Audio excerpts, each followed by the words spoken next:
আসসালামু আলাইকুম। নতুন একটি ভিডিও শুরু করলাম। তো দুপুরের রান্না শুরু করে দিয়েছি।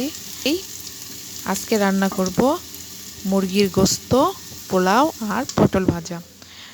গোস্ত রান্না করব, তাই পেঁয়াজগুলো ভাজতে দিয়ে দিয়েছি। পেঁয়াজগুলো লালচে হয়ে গেলে বাকি সব মশলাগুলো দিব। এই যে মুরগিগুলো কেটে ধুয়ে পরিষ্কার করে রেখে দিয়েছি। এই যে পেঁয়াজটা হয়ে গেছে, বাকি সব মশলা দিব।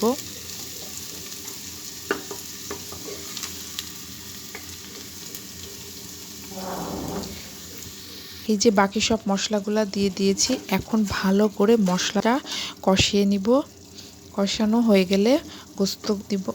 গোস্ত এই যে সব দেওয়া কমপ্লিট করা হয়ে গেছে। এখন রান্নাটাও এই যে গোস্তটা হয়ে গেছে রান্না। এখন খাবারগুলো সব বেড়ে নিব। এই যে খাবারগুলো বেড়ে নিয়েছি।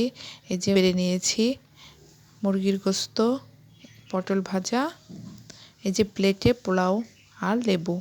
তো আমার কথা ভুল ত্রুটি থেকে থাকে ক্ষমার দৃষ্টিতে দেখবেন। আমার চ্যানেলটি সাবস্ক্রাইব করে লাইক, কমেন্ট, শেয়ার করবেন। আল্লাহ হাফেজ। আসসালামু আলাইকুম।